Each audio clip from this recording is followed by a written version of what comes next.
I ran out of 341s, but he took them all. So what 341s was I supposed to have?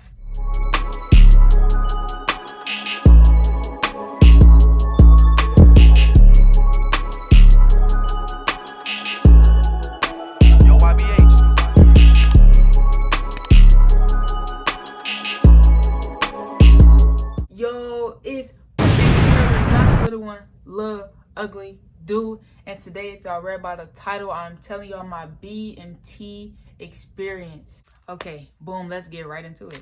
All right, so first of all, MEPS. So they took me at like night or whatever like that. So at nighttime, I went to a hotel.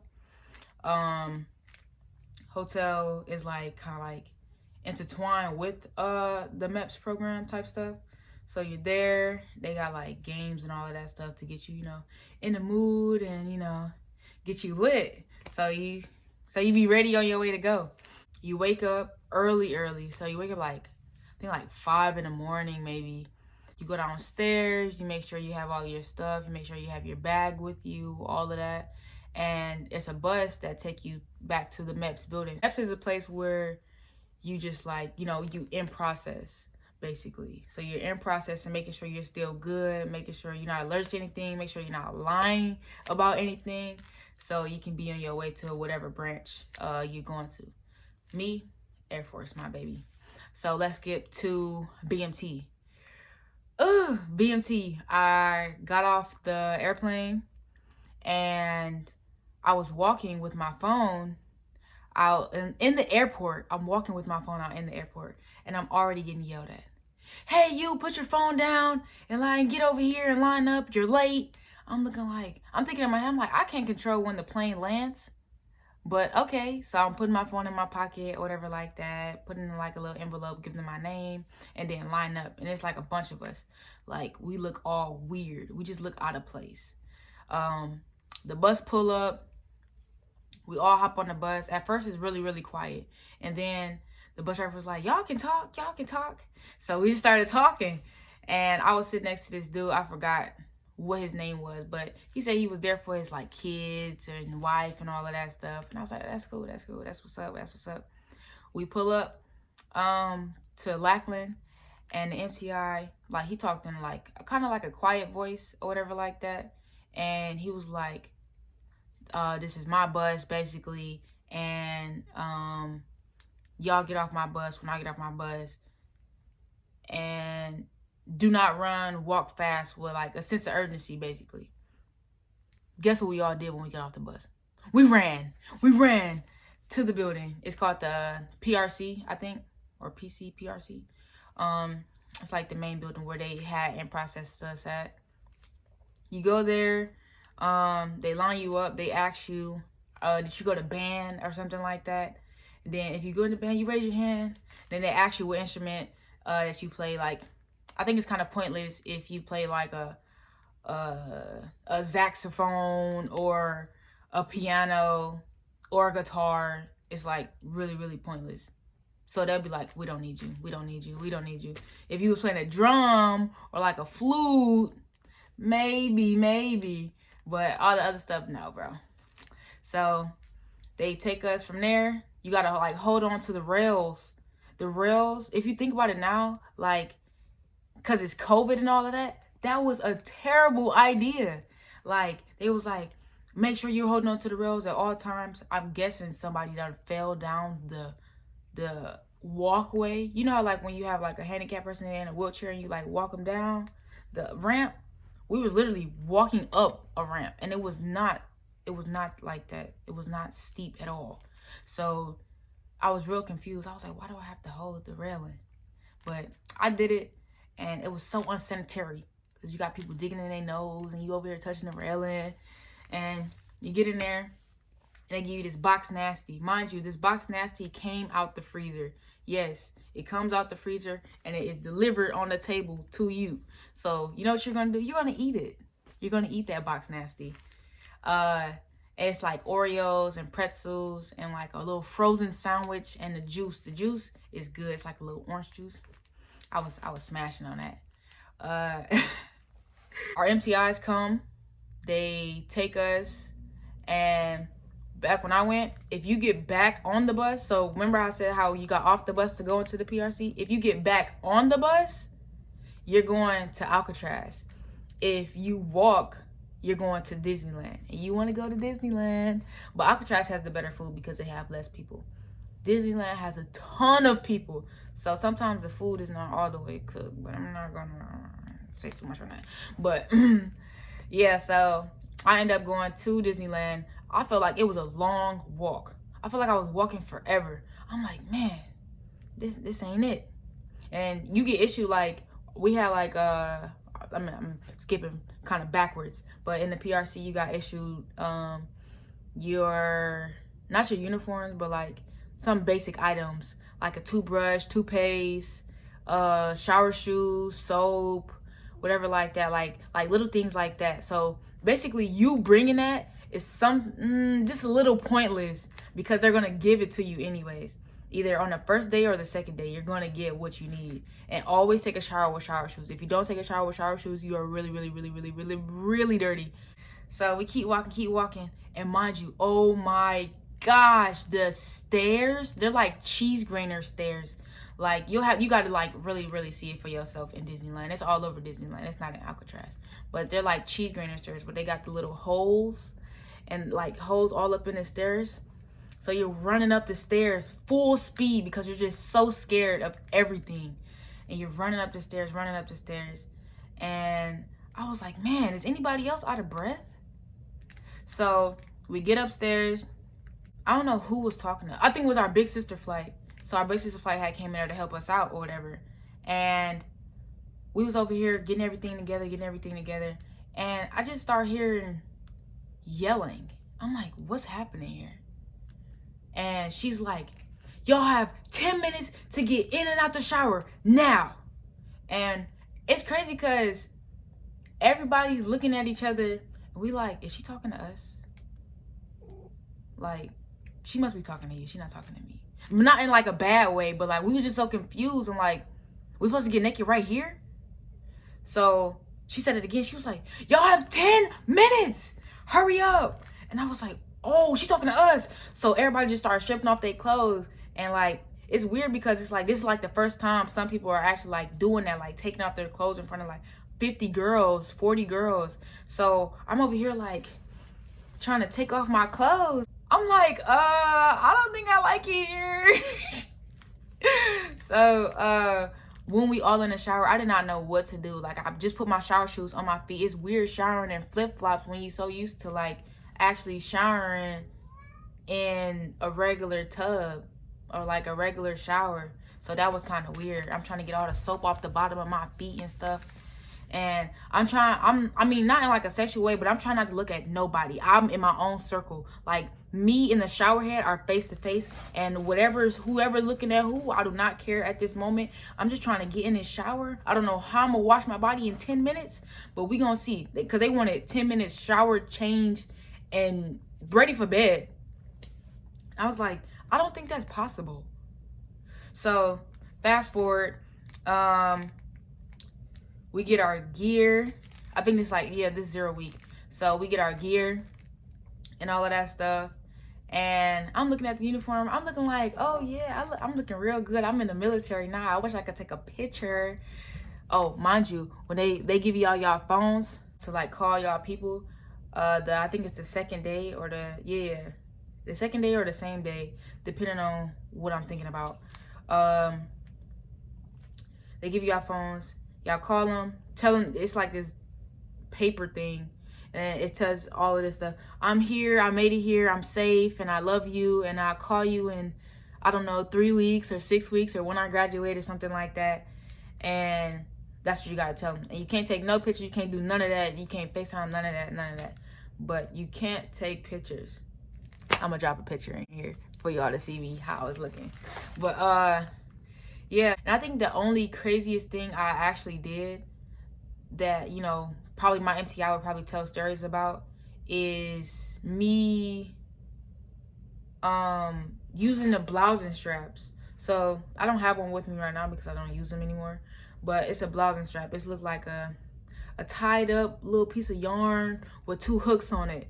So you're supposed to put that around your, like, the top part of your calf or whatever like that, and like fold your pants leg in the inside so it can be like cuffed. That's what you're actually supposed to do. So I looked at it and I was like, oh, this must be to tighten my shoestrings. That was the dumbest thing I ever thought. So I used it, and I'm over here hooking it to my shoestrings and pulling it with all my force. And my MT, I was like, stop, what are you doing? I was like, I'm tightening my shoestrings. And he was like, oh my gosh. You can tell that he didn't want to laugh. Like, he wanted to laugh, but didn't want to laugh at the same time, if you know what I mean. So he was like, no, permission to touch. And they got to ask that before they touch you, or, it's a crime. But, yeah, so he showed me. He was like, this is how you do it. And you tie it up like that, boom, boom, and then you tuck it in. And I was like, oh, whoa. Imagination. Fast forward a little bit. I actually had got sent to Med-Hold for my iron. I am anemic. I am still anemic.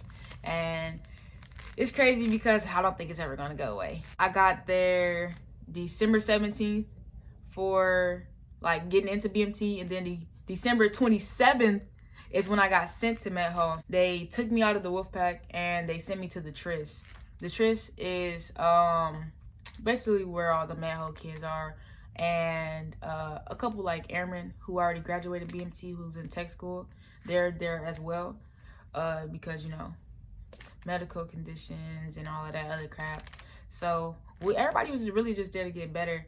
I actually did not like the fact that I got sent to Med-Hold at first, only because I was like, nobody really goes to BMT or go to somewhere,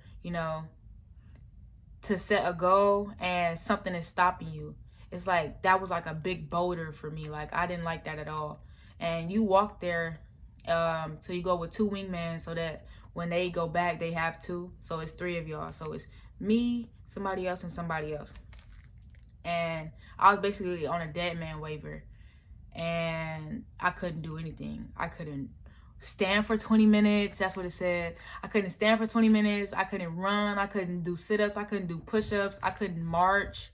I couldn't stand in a formation. Like, none of that for almost 2 months. Like, I was on that dead man waiver. But that don't mean I wasn't working out, because you still got to stay fit. You still got to stay in shape. I wasn't just about to give up because somebody was like, oh yeah, you might end up going home. But I was like, man, nah, man. I didn't come here to do all that. So when I first walked in, it was like real depressing. Like, you can actually see it. Like, no, not even see it. Like, you can feel it in the atmosphere. Like, everybody was just so depressed. And it's crazy because, that's how you get when you get like set back from a goal that you really wanted to achieve. And you was there with like a whole bunch of people. Mind you, these are some genuine people. I wouldn't trade going to Med-Hold for the world. I actually had a great time after I started like knowing everybody and hearing other people's stories and stuff like that. It made me feel better about myself. And it's kind of like we were like kind of like the forgotten squad. It came so bad to the point where a lot of us didn't get letters from like family members. We started writing each other letters because, what else to do? You really can't do anything. We still had like chores, like details and stuff like that to do. So we like clean the latrines and the day room and the bays and make sure we line the bed and sweep and mop and all of that stuff.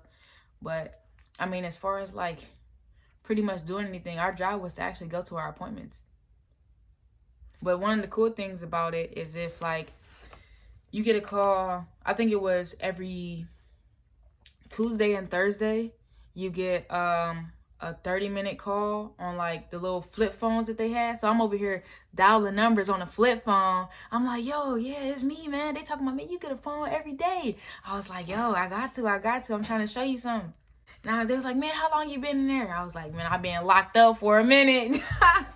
I wouldn't trade going to Med-Hold for nothing because it made me actually see BMT for what it was. And I was less scared. Like going back into another flight because we couldn't go back in the same flight because they was graduating on me. So I had to go to the Mustangs. So going into that flight, I had so much knowledge in my brain. Like, I felt like the MTIs couldn't even tell me nothing. Went there and I was thriving. Man.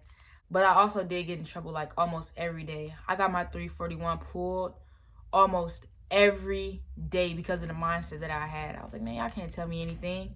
So it was this one dude. Hold on, I got the yearbook for y'all boys. It was this one guy in here. I think it was Sergeant Evans. I'm gonna put you on blast because he was my my biggest enemy. My biggest enemy. Oh my God, he pulled my 341 every day. Every chance that he could take it, he would. I remember I got all my 341s pulled because you're supposed to have like 3 in there, like at the least. So I had 3. And he just kept taking it that same day, back to back to back. And then I got another 341 pulled because I ran out. I ran out of 341s, but he took them all. So what 341s was I supposed to have? I'm not understanding. So I got my 341 pulled for dancing on EC. I got my 341 pulled for laughing / smiling. I got my 341 pulled for not saying male enter in the dormitory. Every time I got on EC in the mornings, I will always get my 341 pulled, and everybody be like, Blast, what happened? What happened? I'm looking like, bro, it's not even me. Y'all know it's him. You know it's him, and it's not me. It's not me. I got like 5 341s pulled, and I got a LOC. I got an LOC for not having no 341s because he took them all. But they ain't want to hear the real truth. Like, this is like a regular day. This is what a regular day look like. Boom, you wake up at 5:45 for PT. You do PT, lasts about like 30 minutes, 40 minutes, maybe. Probably don't know the time. Before you go upstairs, you go eat. So after PT, you go eat. You're literally starving. So after you go eat, you go upstairs, you take a shower, you change, you get ready for classes, usually. So you go to your class. Your class is basically teaching you about the book. You go see this big book. It's called the EOC. That's the test that you have to take. I don't know if they take it anymore.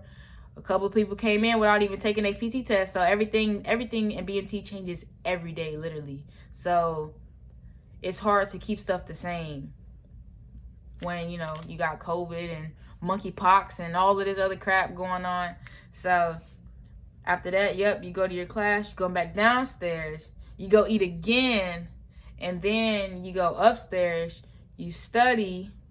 After you study, you clean, or maybe it's vice versa. Shower, then chores, then you good.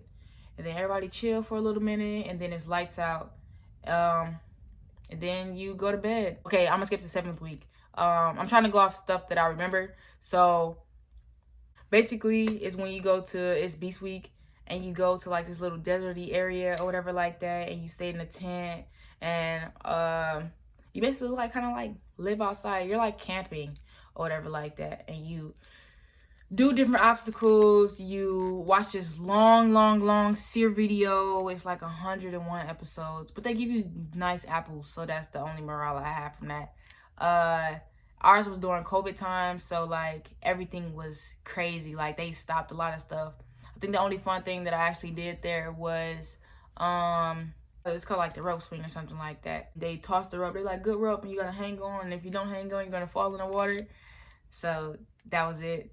And I think before that I had did the gas chamber. Oh my gosh, the gas chamber was so bad. I don't care what nobody say. I haven't got OC'd yet. So to me, this is the worst experience of my life. I went with my best friend, and like they was like, oh yeah, take the mask off, breathe, say your report statement. I said, oh my God, I can't even breathe right now. I'm literally jumping. I'm like,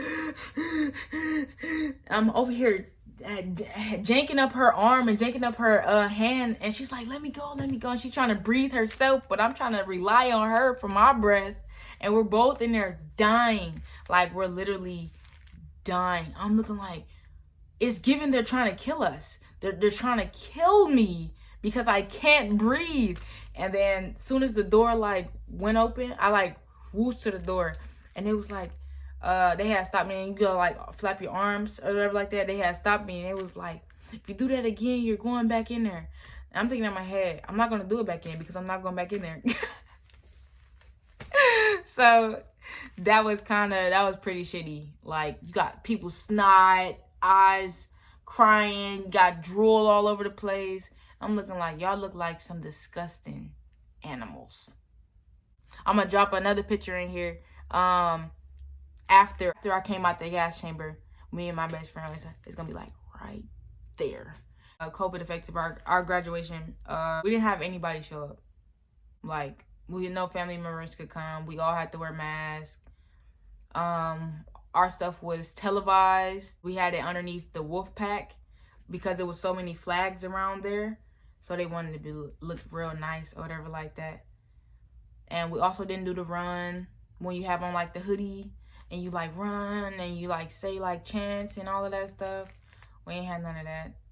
I got like a 3-hour phone call on FaceTime, and I was jamming music in my ear. I'm like, I'm gonna kill it in a zoo. My BMT experience from like 1 to 10 was giving like a 8.5.